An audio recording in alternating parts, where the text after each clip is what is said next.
Hello everyone, welcome to Narayana IS Academy. Today we'll be taking up 5 articles from Hindu and Indian Express, that is of 20th May 2024. In the first article of today, we'll be talking about POCSO Act, which is there on Hindu page number 6. What government has done, what new modification it has brought, and we'll be talking about the implication of those particular modifications. If we talk about the second article, which has been taken from Indian Express, page number 4, here we'll be talking about MPLAD, Member of Parliament Local Area Development Scheme.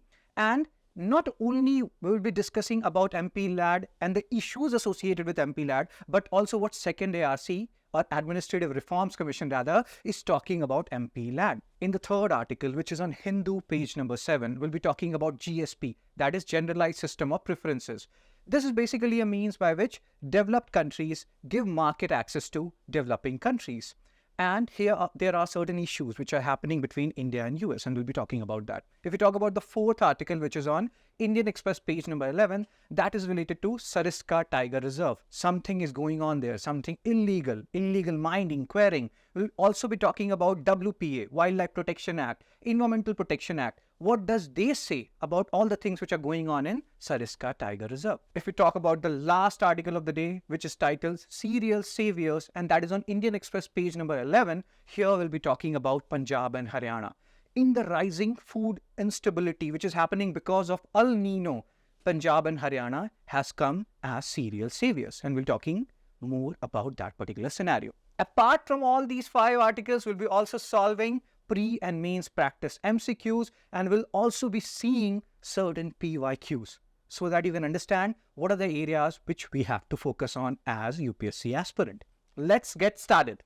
If we talk about first article for today, first article, as you can see here, a minor girl victim support scheme that loses its way. And here the scheme which they are talking about is POCSO, that is Protection of Children from Sexual Offences Act. And this is a very sensitive act and a sensitive issue, because there was an article 2 or 3 months back in Hindu which stated that in every second or third family, children are being sexually exploited by someone who they knew, someone close to them. So now let's talk about this particular issue which is there in Hindu and why this particular issue is important. If you go back to the previous slide, previous year question, schemes are being asked by UPSC, right? So Maternity Benefit Act, UPSC has asked. Similarly, they can ask a question on POCSO as well. So what is the current context? And then we'll try to understand POCSO Act and what are the things which we have to understand or remember from exam point of view. Because remember, later on you also have to solve an MCQ, or rather a MCQ based on POCSO Act.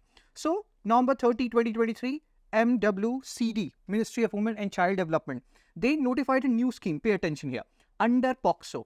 And the scheme was named as Scheme for Care and Support to Victim under Section 4 and 6 of POCSO. But majorly, what this scheme is dealing with, they are providing integrated support to minor pregnant girl victims. But can you see the name here? In the Scheme for Care and Support to Victim under Section 4 and 6 of POCSO, is it written whom this scheme is catering to? That is the criticism which has been levied in this particular article by the author. That the scheme is not telling us whom or which particular section the scheme is catering to.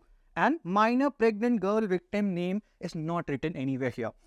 Initially, this particular scheme or this POCSO Act was intended for abandoned or orphaned pregnant girls. But now this has been extended to include all pregnant girl victims under specific section of POCSO. So this is what this particular article is dealing about. But from exam point of view, what is actually important is you have to understand what is POCSO. Protection of Children from Sexual Offences Act. When was it passed? 2012. Who, according to POCSO, is a child? What are the different sexual offences included under POCSO? These things are important from both pre as well as mains perspective. So what are the objectives? Again, if we talk about both pre and mains perspective, protection, safeguard children from offences of sexual assault. Because we know that this is a very sensitive issue and this is happening in every second or third family, whether we know it or whether we accept it or we do not accept it. Special courts are being established. Children-friendly or child-friendly procedures. Sometimes, these, like there was a case and there was a case reported few months back where they say that in Delhi or in Kerala, so many rape-related offences happen and everything. That happens because they report it more often. In certain areas like UP or certain states, the reporting is not that high because there are stigma associated with it. So under-reporting is a major cause because of which many incidents does not come out or do not come out in the open, right?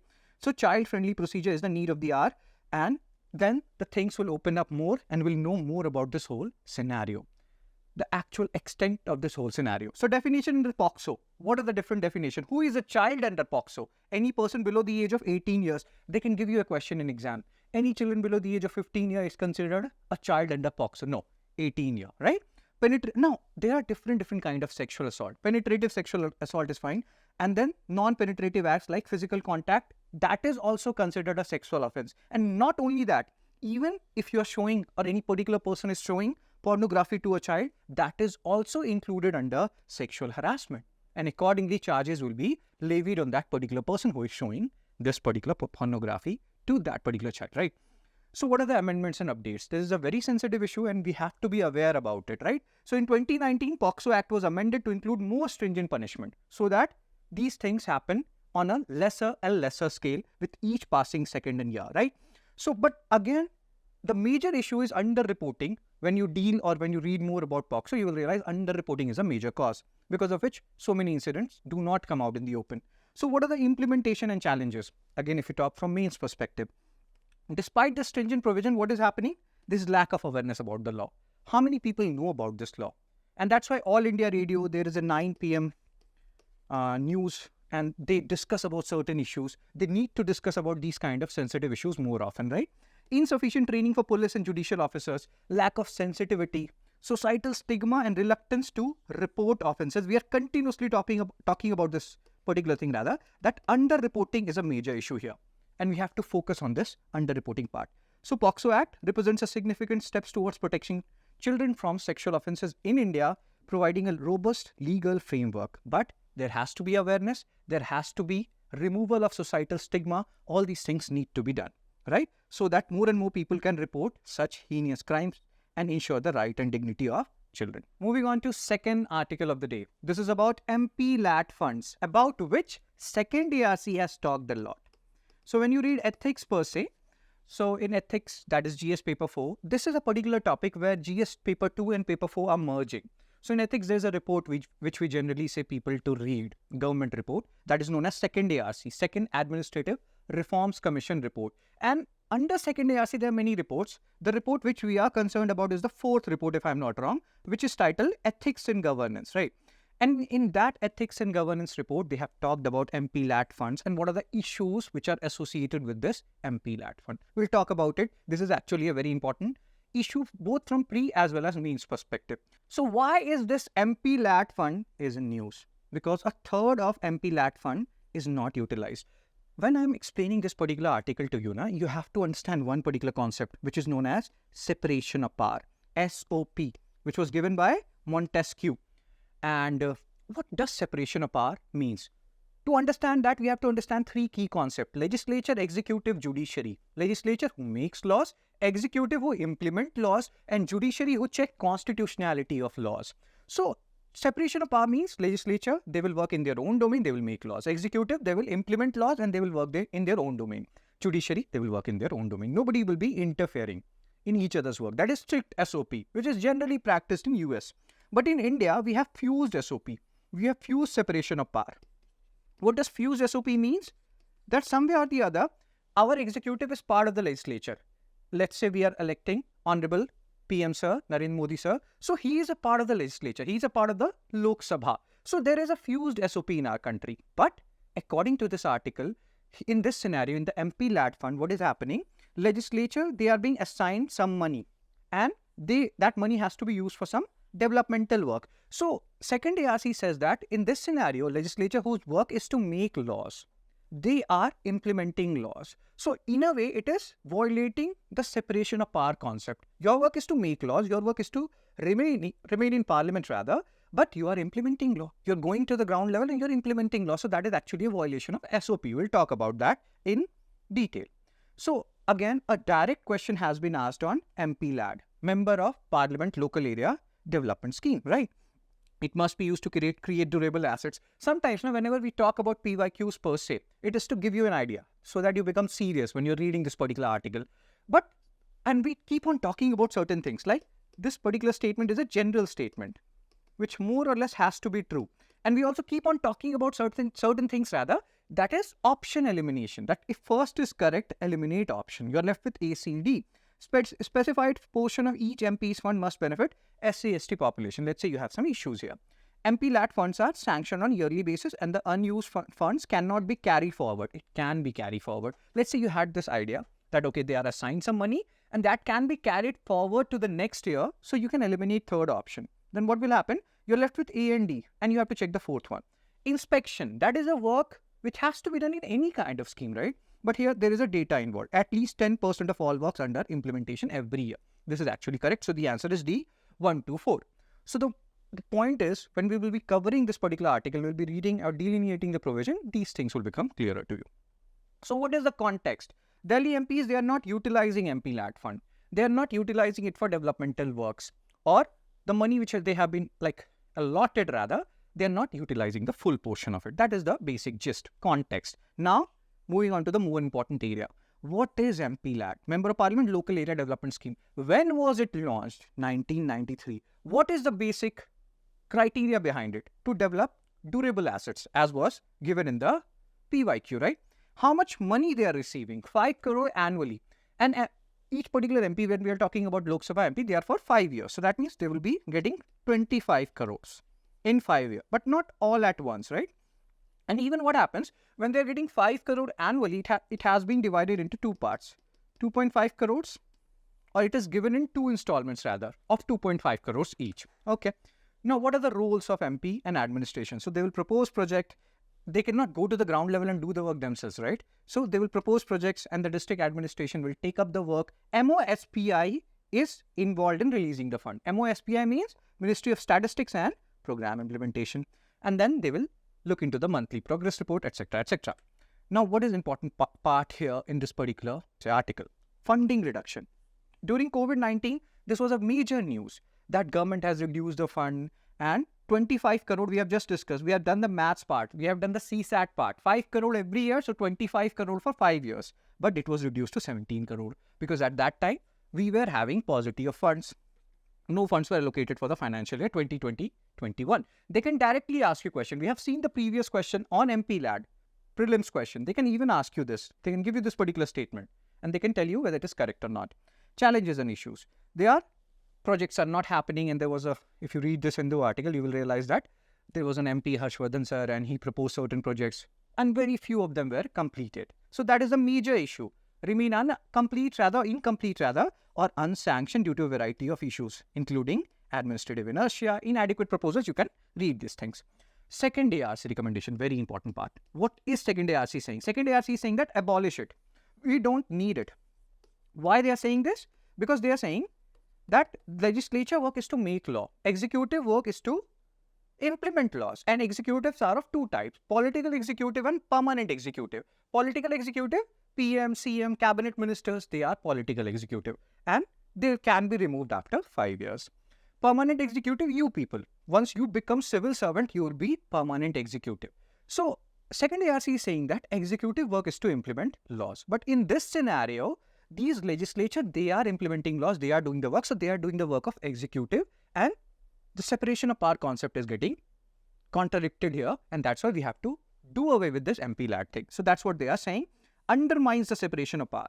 Legislature, they're not only making law, they're going to the ground level and they are implementing laws, which is not their work. That is the work of executive. So that is what they're saying. And then they're giving you different points. Conflict of interest is happening. Involvement of MPs in the execution of developmental work, which is the prerogative of executives, not of the legislatures. Mismanagement and corruption. Again, whatever money is being assigned, some of them is not being used. Or there was one quotation also that if you have to see 1 rupee work being done on the ground rather, so you have to invest 3 rupee, 4 rupee because corruption happens. Then inefficiency, significant shortfalls. Due to this concerns, second ARC, what they said? Abolition of MPLAD. And remember this, whenever MPLAD related question comes in mains, you have to write this recommendation of second ARC. We generally say when you are dealing with political issues, you talk about NCRWC, National Commission to Review the Working of the Constitution, which is also known as Venkat Chalia Commission. You can always quote them when you're talking about political issues or issues related to polity. So you need to understand where to quote which particular commission, people. Similarly, when we are talking about medieval India or Delhi Sultanate, you can quote someone named as Birni. So there are different reference frames which you can use. And when you're quoting these people, these entities, these individuals, your answer becomes much better. Hope you're understanding what we are discussing here. So these are some of the important areas which we covered in this particular article. Talking about the third article of the day. This is about Generalized System of Preferences, GSP. Pay attention to the term here. They can directly ask you what is GSP. And in simple terms, if I have to tell you what is GSP. So this is a mechanism by which developed countries allow market access to developing countries.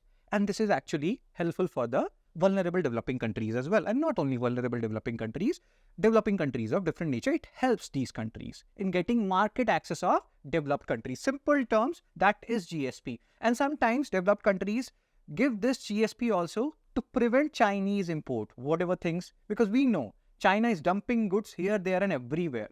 So sometimes to even prevent this Chinese hegemony, this GSP is used by various developed countries. Okay, so we'll talk about this in detail.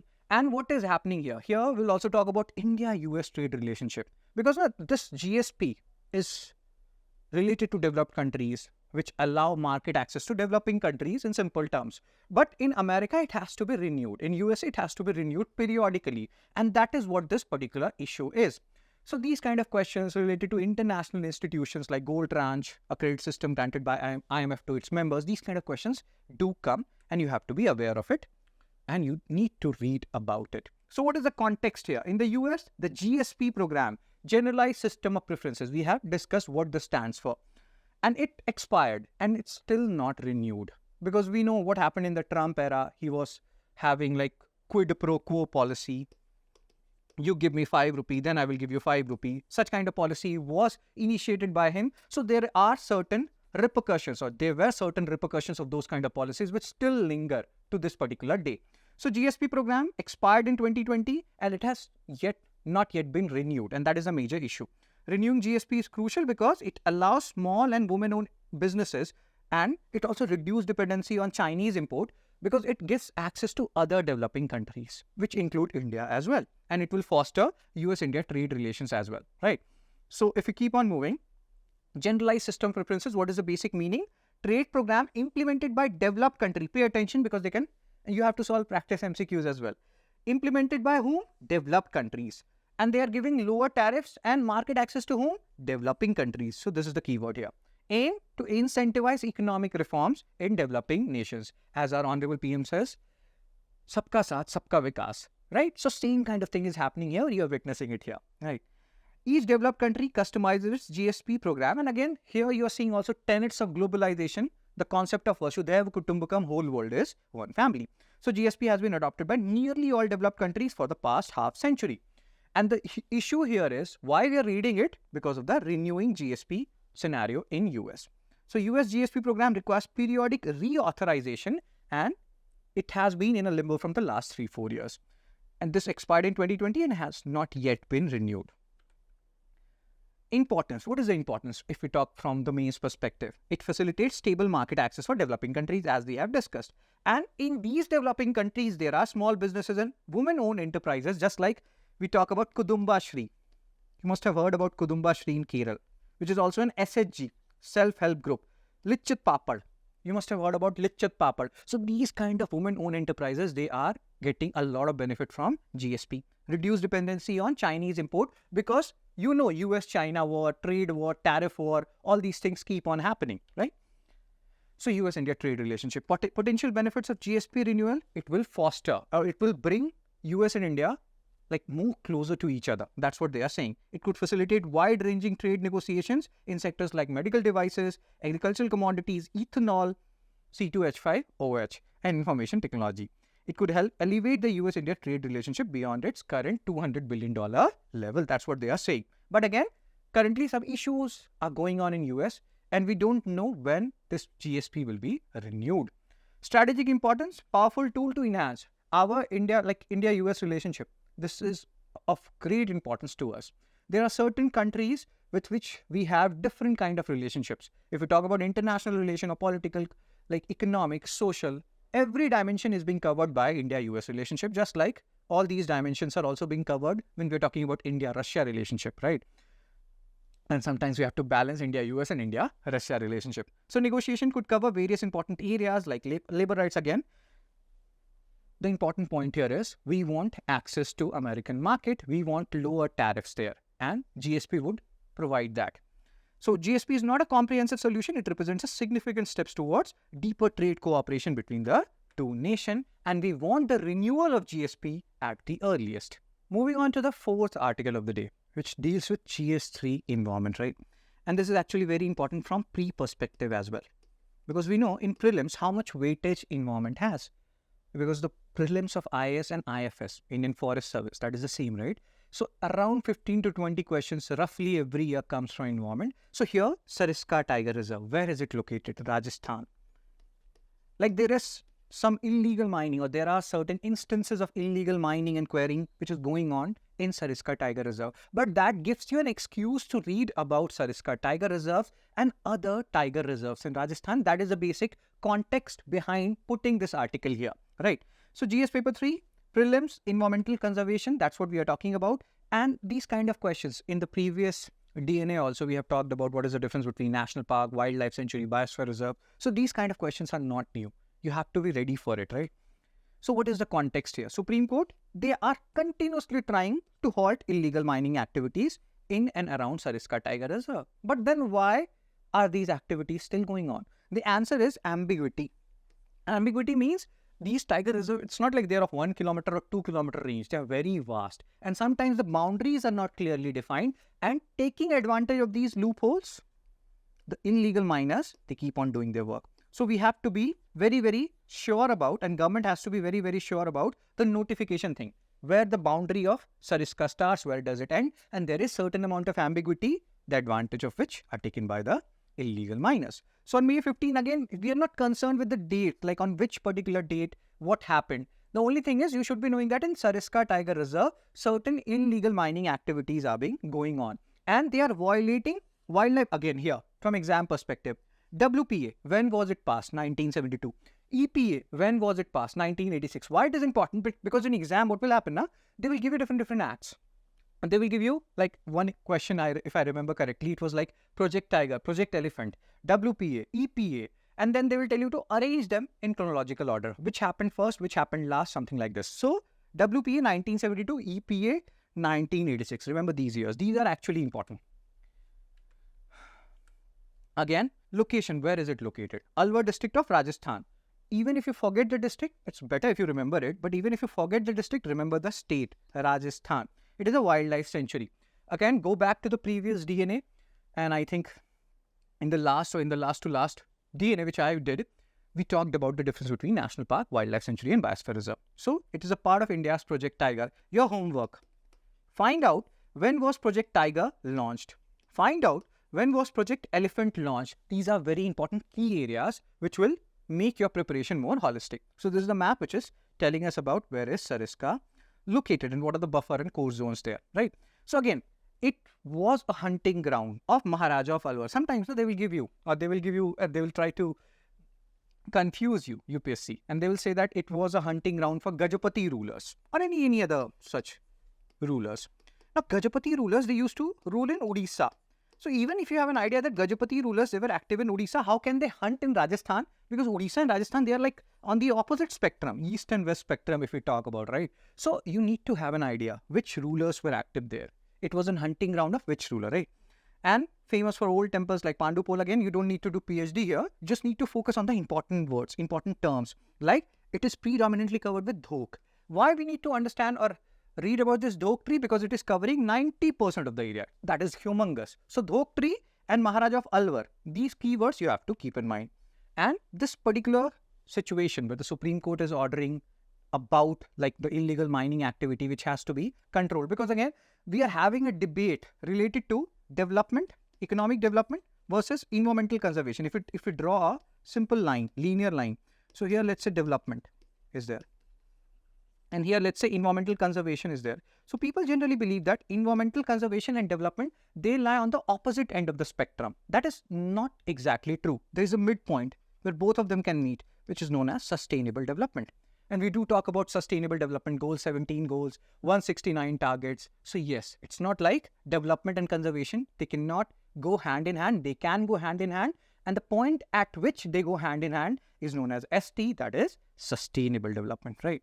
So talking about the tiger reserves in Rajasthan, Ranthambore, Sariska, Mukundra, Ramgarh, Dhalpur, Karoli. Now there is a debate going on whether Dhalpur, Karoli is the 54th tiger reserve or 55th tiger reserve or 53rd tiger reserve. So we'll not go into that particular debate. Just remember these are the tiger reserves which are there in Rajasthan, and you cannot miss them because they can ask you which of the following tiger reserves are located in Rajasthan, and they can give you 1, 2, 3, 4 options, and they will ask you which of the following are correctly matched, 1, 2, 4, whatever. So hope you're understanding the kind of pattern or kind of questions they can frame here. Moving on to the last article of the day. Cereal Saviours, Punjab, Haryana and India's food security. Now if you talk about this particular article from exam perspective, UPSC perspective. So GS3, they talk about NFSA, National Food Security Act. They talk about MSP, Minimum Support Price. So currently what is happening?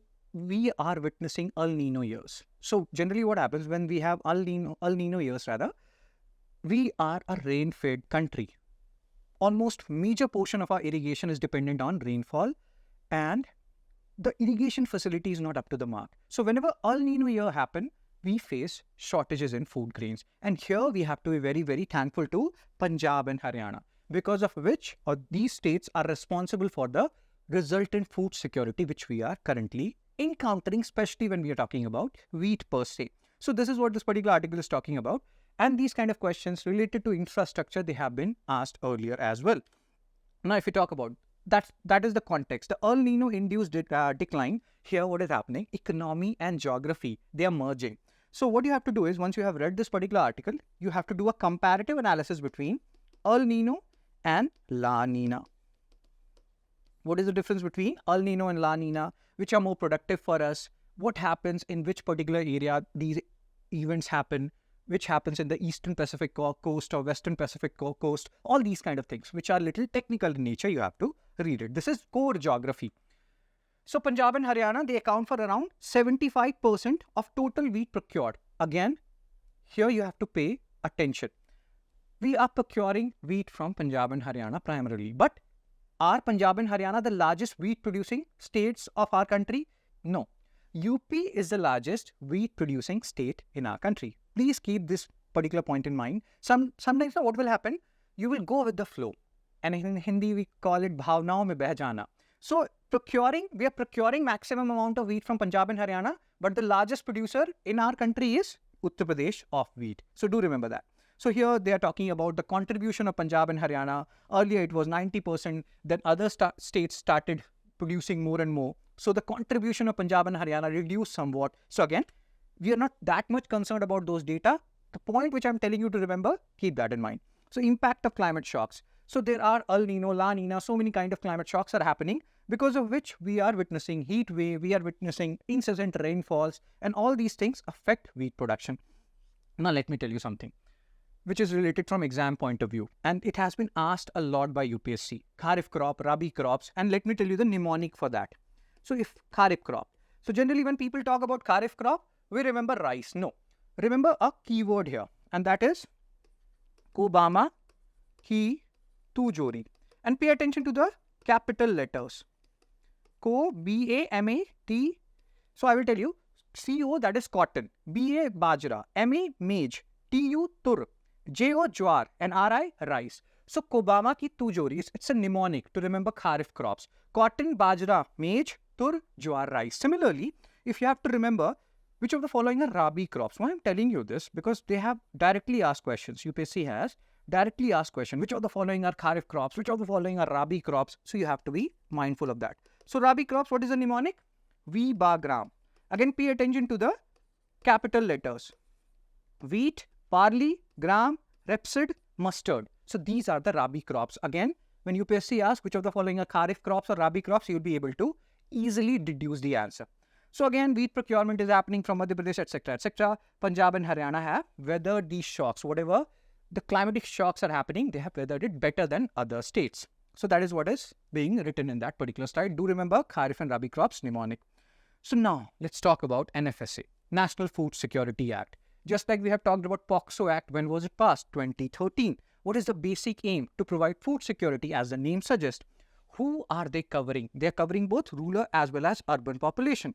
But who are the people who need more food security measures?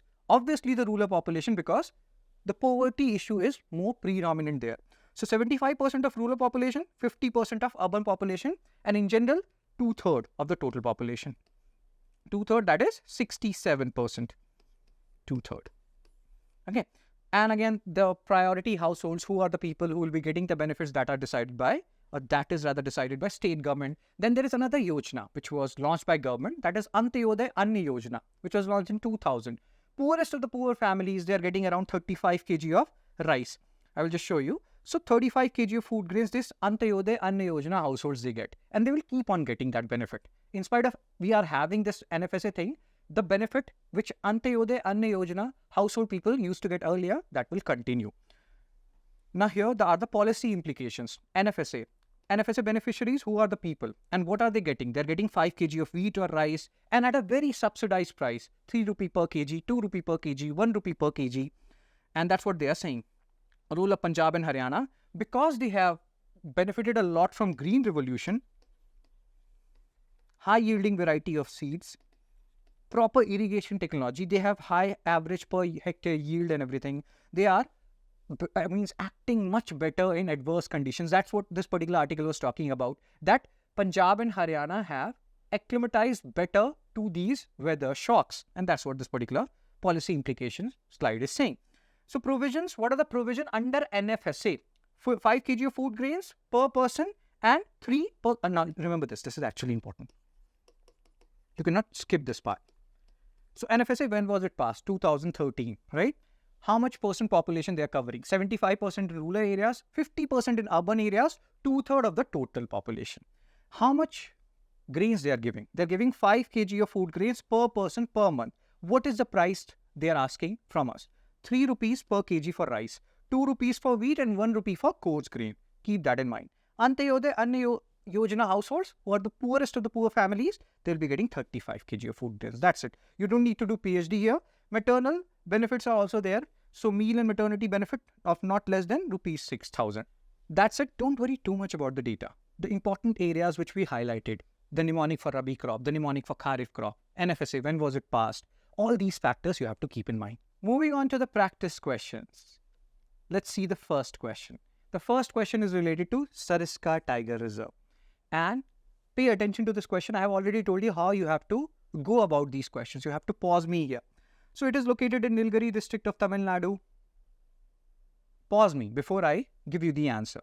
That will spoil the whole process for you. It is not located in Tamil Nadu. It's located in Rajasthan. So first option is wrong. So that means A and C will be eliminated. Always go for option elimination. Once a hunting ground for Gajapati rulers. Again, when I was telling you about Sariska Tiger Reserve, I have told you explicitly this, that Gajapati rulers, they rule in Odisha. Sariska is in Rajasthan. How can they hunt in this particular arena, right? So it has to be wrong. So the answer is D, neither one, nor two. So this is actually a tricky question. The more you solve these kind of questions, the better you will be. Moving on to the second question. Nestled in the Aravalli Hills, it is located in the Alwar district of Rajasthan. Now, what is happening here? They are telling you certain things. They're giving you some specific facts. And from these facts, they want you to guess which tiger reserve they are talking about. And they are talking about Sariska Tiger Reserve. The one thing which was a giveaway was Maharaja of Alwar we talked about. So Alwar district, Aravalli Hills, Ranthambore cannot be the answer. Mukundra cannot be the answer. The answer is Sariska Tiger Reserve. So when we were reading about different facets involved with Sariska Tiger Reserve, that's why you also need it. So that you can deduce these kind of questions or deduce the answer of these kind of questions. Moving on to the third question, which is related to POCSO Act, Protection of Children from Sexual Offences Act. It defines a child as any person. Again, when you're solving the question, pause me. Any person below the age of 16 years. You know this is wrong. It's below the age of 18 years. So again, do the option elimination part. You're left with B and C only. The Act mandates the establishment of special courts. This is a general statement. Second has to be true. Sexual harassment under the Act does not include showing pornography to a child. We have talked about this. It includes. If you're showing pornography to a child, it comes under sexual harassment. So third is wrong. The answer is B, 2 only. Tricky question. Now, let's talk about the wheat procurement question 1, right? The Rabi question, the last article, if I'm not wrong. So, Punjab and Haryana account for almost 75% of total wheat procured. We have talked about this. This is a correct statement. This is actually a tricky question. UP is the highest wheat producing state in India. That is also correct. And national food security covered 2/3 of the total population. This is also correct. But the question is not asking how many of the above statements are correct. They are asking how many of the above statements are incorrect. So pay attention here as well. Sometimes we are in the flow. We don't even see what the question is asking and we just go with the flow. Don't do that. So the answer here is none are incorrect. All are correct. Good way of making the question. Moving on to the next question. GSP. With reference to GSP, GSP is a trade program that allows developed countries to offer lower tariffs to other developed countries. This is wrong. They allow other countries like developed countries to offer lower tariffs to other developed, not it is developing countries. So if first statement is wrong, you're directly getting the answer. The answer is B, 2 and 3 only. Right? Even if you don't know second and third, since you know first has to be wrong, you're able to deduce the answer. And that is sometimes the beauty of UPSC. Even if you know one of the three, you are able to eliminate the option. That happens, right? Moving on to the mains practice question. And this is actually a very interesting question. We have talked about MPLAD Fund. So here, second ARC, they have recommended the abolition of MPLAD, citing concern over the erosion of separation of power. That legislature is doing the work of executive. The person who should be making laws, they're also implementing the laws. And there are certain issues of corruption. Now here, the key word is critically analyze. Critically analyze. Whenever they ask you to critically analyze, you have to talk about both the domains, positive as well as negative. What does it mean is, what are the positive implications if we remove MPLAD? What are the negative implications if we remove MPLAD, right? So what will be the analysis part? You will start with the body part or the intro part first of all. So you will first talk about MPLAD. We have talked about it. MPLAD Fund, when was it introduced? What is the basic objective? 5 crore in 2 installment every year, 25 crore, 5 years. But during the COVID time, it was decreased. All these things you will talk about here. Then you can also talk about what second ARC is saying. That there is a erosion of separation of power concept. All these things you can talk about here. Corruption, mismanagement. The projects are getting started, but they're not getting completed. All these things. Impact. Now, this is a key part here. Most of the people, they will keep on focusing on the positive impact of abolition. That this will restore the separation of power. Legislature will keep on making laws and executive will keep on implementing laws. So, but the point is you also have to talk about the negative impact of abolition, which will come in a moment. Reducing opportunities for corruption. And when we are talking about second second ARC rather. So let me tell you about different kind of corruptions which second ARC talks about. So second ARC talks about two major kind of corruption. Collusive corruption and coercive corruption. Coercive corruption. So what is the basic meaning here? Collusive corruption, coercive corruption. So coercive corruption means when somebody is forcing you to pay a bribe. So you are going to a particular government office or any kind of office and they are saying that we will not do the work unless you pay us this amount. That is coercive corruption. You are being forced to pay the bribe. Collusive corruption means sometimes you go to a particular office, you give them like a basket of sweets or whatever, and then you give them 1 lakh rupee, or you're telling that I will be, lying, or I'll be ensuring that your child studies in Doon school or something. You do this for me. So this is a collusive corruption. Both of you are getting benefited out of it, right? So according to second ARC, coercive corruption, it has decreased after 1991 LPG reforms, but collusive corruption has increased. And in these scenarios like MPLAD, etc., collusive corruption increases. So if we are abolishing MPLAD, so these instances of corruption will reduce. It will encourage more robust and professional execution of local development project. But the more important part, what are the negative impacts? When these MPs, they are going to the local areas, their areas, and they're implementing these schemes, they are coming to the ground level. So if you abolish this MPLAD, it will lead to reduction in the direct responsiveness of MPs to local needs and demand, which is actually a very interesting point. Loss of a mechanism for MPs to address immediate and specific local issues through direct intervention. So these are the negative impacts of abolition. And then you can summarize that maybe we do not need to abolish it. Maybe we need to focus on the lacunas or the issues which exist in MPLAD. If we address those issues, maybe MPLAD is here to stay for the time being. If you like this video, do like, share and subscribe and comment on this video and don't forget to subscribe to Narayana IS Academy YouTube channel.